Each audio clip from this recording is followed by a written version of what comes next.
Morning to all of you. जैसा कि previous videos में और आपको ग्रुप के थ्रू बता दिया गया था कि हम लोग जो आज से नया चैप्टर स्टार्ट करेंगे वो फ्रिक्शन होगा। तो आई होप आप लोगों ने कुछ ना कुछ फ्रिक्शन के बारे में पढ़ा होगा, नहीं भी पढ़ा होगा तो क्लास 12 से 10 से पढ़ते हुए आ रहे हैं। ये फ्रिक्शन के बारे में सबको पता है। फर्स्ट सेमेस्टर में आपको फिज़िक्स में भी पढ़ाया गया होगा फ्रिक्शन में भी। तो आइए इस वीडियो में इस वीडियो में जो फ्रिक्शन चैप्टर है कुछ नहीं है। अगर आपने 11th 12th और अपना फर्स्ट सेमेस्टर जर्नी से पढ़ा होगा तो कोई चीज़ नहीं है। हाँ, बस एक चैप्टर में इंक्लूड हो जाता है मैकेनिक्स के। तो मैकेनिक्स में जो चैप्टर ये है इसमें हम लोग फ्रिक्शन को पढ़ते हैं। आइए स्टार्ट करते हैं। डेफिनेशन से स्टार्ट करते हैं। फ्रिक्शन होता क्या सबको पता है, ठीक है। जब भी हम लोग सड़क पे मूव करते हैं तो फ्रिक्शनल फोर्स जनरेट होता है, क्या होता है सब कुछ पता है। बट स्टार्ट करते हैं। When two smooth bodies are in contact with each other, ठीक है। When two smooth bodies are in contact with each other then the reactions produced by one body on other body is perpendicular to their contact surfaces, ठीक है। एक reaction force generate होती है जो कि perpendicular होती है उस कॉन्टैक्ट सरफेस के, ठीक है। मान लीजिए मेरे पास एक सरफेस थी, एक स्मूथ सरफेस थी और ये एक बॉडी है। एक बॉडी 1 ये है और दूसरी बॉडी 2 ये है।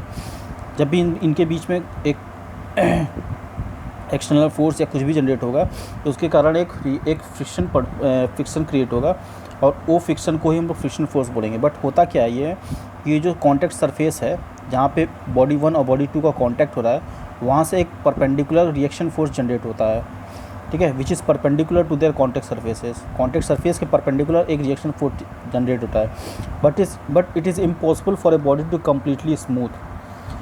हम लोग बोलते हैं कि इन दोनों के जो कॉन्टैक्ट है, जो कॉन्टैक्ट सरफेस है वो स्मूथ है। बट अगर उसको हम लोग माइक्रोस्कोप से देखेंगे तो वो कुछ कॉन्टैक्ट सरफेस कुछ स्मूथ ना होके कुछ रफ सरफेस होते हैं। और पहले बॉडी का जो अप्स होता है, मतलब कुछ अप्स डाउन्स होते हैं ऐसे। अभी तो ये आपको दिख रहा है स्मूथ सरफेस है, बस अगर इसको आप देखेंगे तो ये कुछ ऐसे जनरेट होता है, ये ऐसे माइक्रोस्कोपिक व्यू है ये। और दूसरे बॉडी का जो होता है वो इस प्रकार होगा। तो पहले बॉडी का जो अप्स डाउन्स होता है वो दूसरे बॉडी के अप्स के साथ कांटेक्ट कर देता है, ठीक है, और इसी के कारण ये सरफेस जनरेट होता है। तो इसमें लिखा है after seeing it from microscope it comes that body has many ups and downs. यही अप्स एंड डाउन्स इसी की बात कर रहे हैं। ये एक रफ सरफेस माइक्रोस्कोपिक व्यू में देखा गया है। Ups and downs on their surface which provide roughness to their surface. When a body is kept on other body, then ups of one body fixes in the downs of the other body. In this situation, when a force P, एक external force P, when applied on the body, on the upper body, then several forces are developed in opposite directions. Friction force पता है आपको, applied force के opposite लगता है। Then the several forces are developed in the opposite direction due to ups and downs. The combined effect of these forces F is tangentially to the contact surface. जो ये frictional force generate होता है ये tangential होता है, ठीक है।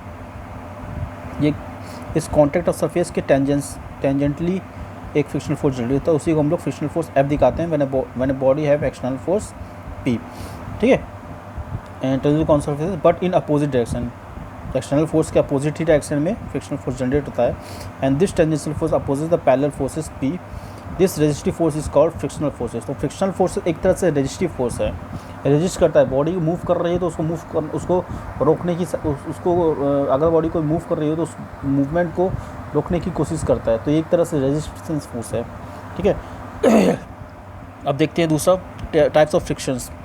तो फ्रिक्शंस को अगर कैटेगराइज करेंगे तो फ्रिक्शन को हम लोग मेनली 2 भाग में कैटेगराइज करते हैं। पहला है friction between lubricated surface. Lubricated surface मतलब अगर दोनों, मान लीजिए कोई बॉडी है और ये 2 बॉडी है, ये पहली बॉडी दूसरी बॉडी, इन दोनों के बीच में एक थिन फिल्म या कोई लेयर या लुब्रिकेशन ऑयल टाइप का आ जाता है, तब फ्रिक्शन पे क्या इफेक्ट पड़ता है। तो उसको उसी बेसिस पे 2 बार को कैटेगराइज किया गया है। एक होता है friction between lubricated surface and दूसरा होता है फ्रिक्शन बिटवीन अनलुब्रिकेटेड सरफेस। मतलब यहाँ पे कॉन्टैक्ट सरफेस के बीच में एक लुब्रिकेशन ऑयल या कोई थिन फिल्म डाल दी गई है और दूसरे में क्या है कि कोई लुब्रिकेशन नहीं है, सॉलिड सरफेस है, ठीक है। तो फ्रिक्शन बिटवीन लुब्रिकेटेड सरफेस को भी 2 बार कैटेगराइज किया गया है, एक विस्कस फ्रिक्शन और दूसरा नॉन विस्कस और बाउंड्री फ्रिक्शन, ठीक है। आगे इन सब के बारे में भी हम लोग डिटेल बात करेंगे इसके। अब ये कैटेगराइजेशन है। दूसरा है फ्रिक्शन बिटवीन अनलुब्रिकेटेड बिटवीन सरफेस का, ये है पहला रोलिंग फ्रिक्शन, और दूसरा है स्लाइडिंग फ्रिक्शन। मतलब लुब्रिकेशन के भी दो पार्ट्स हैं, दिस एंड दिस, और अनलुब्रिकेशन के भी रोलिंग फ्रिक्शन और स्लाइडिंग फ्रिक्शन। अब ये अनलुब्रिकेटेड सिस्टम है, इसी को हम लोग सॉलिड फ्रिक्शन, ठीक है, सॉलिड सरफेस या ड्राई फ्रिक्शन भी बोल सकते हैं, क्योंकि यहाँ पे क्या है, यहाँ पे वेट है, एक लुब्रिकेशन आ गया इसलिए वेट फ्रिक्शन आ जाएगा। यहाँ पे सॉलिड या ड्राई कह सकते हैं हम लोग, ठीक है। आइए देखते हैं आगे। विस्कस फ्रिक्शन क्या होता है?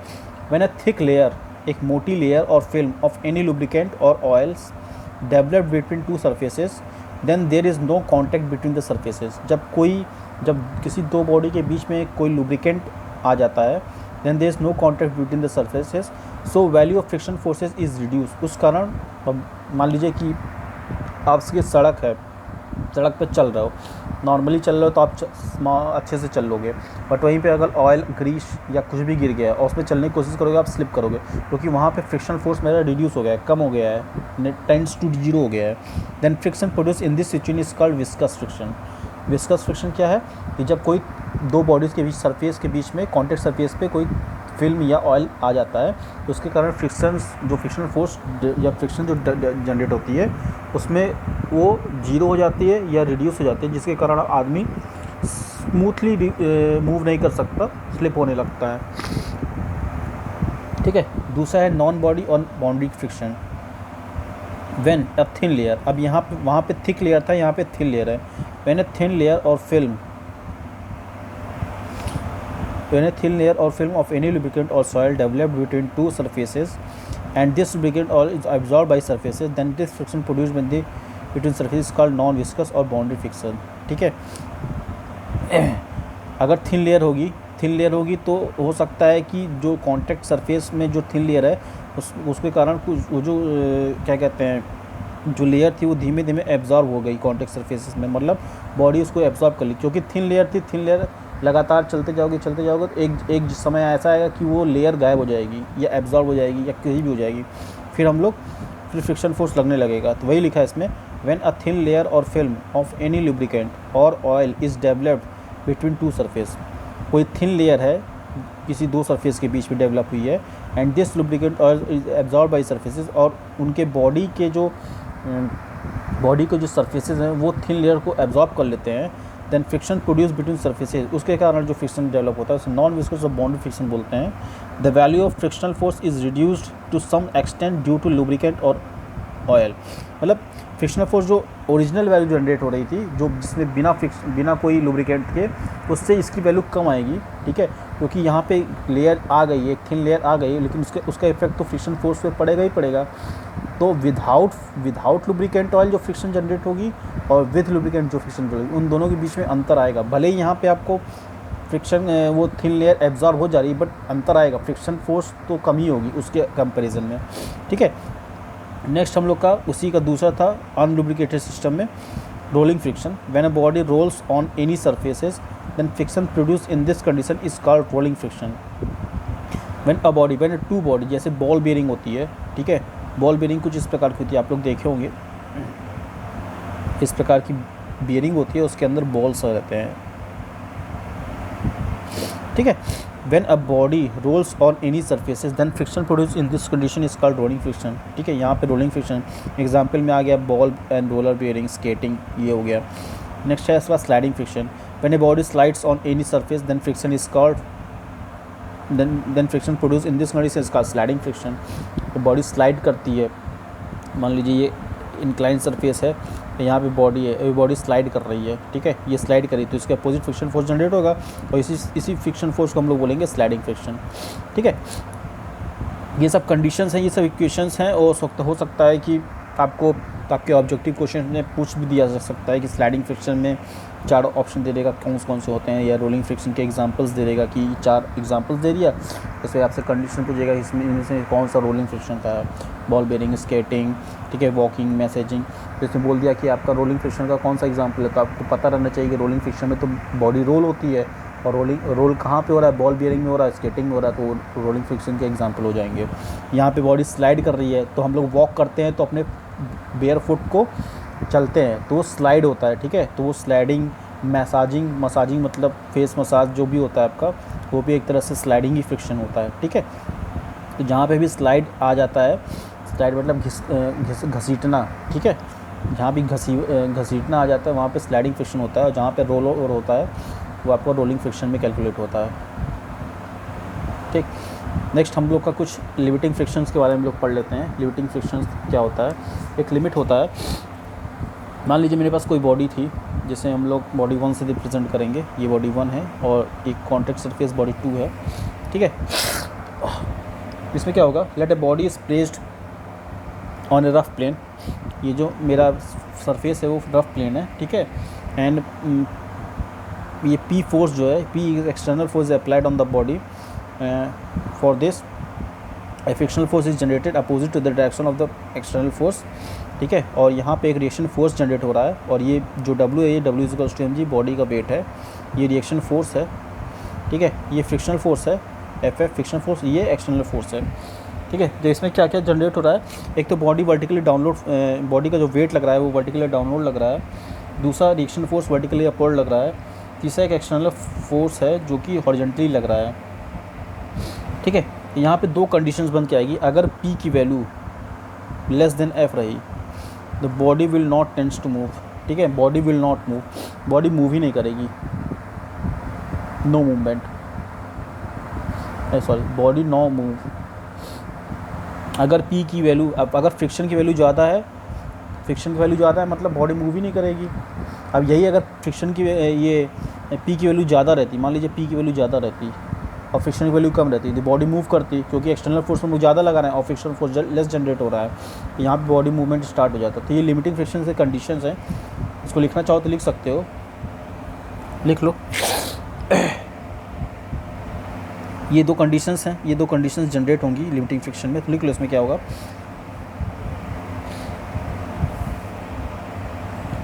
स्टार्टिंग से लिख लो, let a body is placed on a rough plane on which a force P parallel to the plane is applied। आप लोग कॉपी पेन लेके बैठा कीजिए, ठीक है। ऐसा ना किया कीजिए कि बस कहानी सुनने के लिए बैठ रहे हैं, कॉपी पेन लेके बैठा कीजिए, लिखवाते भी रहते हैं इसमें। let a body is placed on a rough plane on which a force capital P parallel to the plane is applied। if value of P is less than friction force, then body will not move। The forces acting on the body will B, कौन कौन से force act हो रहे हैं, तो पहला लिख लो weight of the body capital W, weight of the body capital W, आगे ब्रैकेट में करके लिख लो वर्टिकली डाउनवर्ड।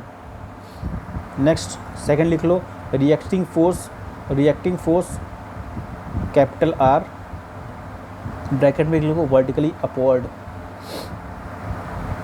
तीसरा लिखो external force capital P, bracket में बनाना हॉरिजॉन्टली पैरेलल टू प्लेन, ठीक है। ये दोनों फोर्स अप्लाई जनरेट हो रहे हैं। लिखो आगे, because forces P is horizontal and weight W is vertical, so they can not neutralize each other, therefore any other force is also acting opposite to the P in horizontal direction which is restricting motion of the body। this force is friction force and usually represented by capital F, ठीक है। if value of bracket paragraph change करके लिखना, if value of capital P is increased slightly, then also body does not move। It means that on increasing the value of P, the value of F also increases, and on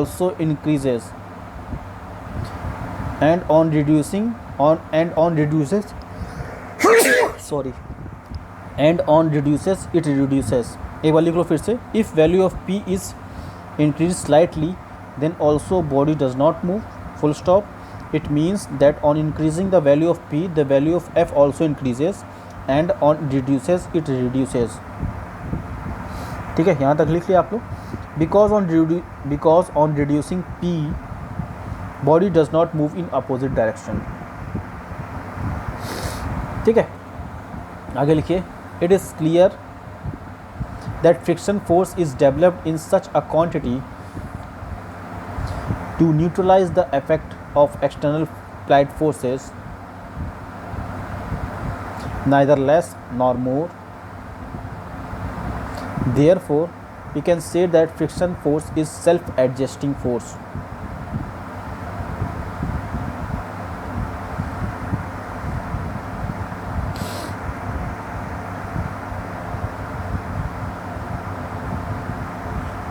paragraph change करके, but if P is increased continuously, then a condition will occur when we will succeed in pulling the body, because there is a limit up to which force F can increase. Beyond that it cannot increase. ठीक है, जैसे जैसे हम लोग P की value increase करते जाएंगे, एक ऐसी लिमिट F की आएगी जहाँ तक वो सस्टेन करेगा, बट उसके आगे वो सस्टेन नहीं कर पाएगा। ठीक है, वही चीज़ यहाँ पे लिखा हुआ है। But if P is increase continuously, जो एक्सटर्नल फोर्स है हम लोग उसको कंटिन्यूसली इंक्रीज़ करेंगे, ठीक है, देन एक लिमिट अप्रोच हो जाएगी F की, कि उसके बाद वो F की वैल्यू जो इंक्रीज होना चाहिए वो नहीं इंक्रीज़ होगी। So following will be conditions. पहला condition P is less than F और दूसरा condition P is greater than F। ये कंडीशन लिख लेंगे। उसका लिखिए, when body will be about to move, then in this condition value of friction is known as limiting friction. जब body move करने वाली होगी, जस्ट मूवमेंट होगी, हम लोग एक्सटर्नल फोर्स लगा रहे हैं, अभी धीमे धीमे लगाते जा रहे हैं, अभी बॉडी मूव नहीं कर रही है, अभी हम फोर्स बस इंक्रीज, धीमे धीमे कंटिन्यूसली फोर्स इंक्रीज़ करते जाना।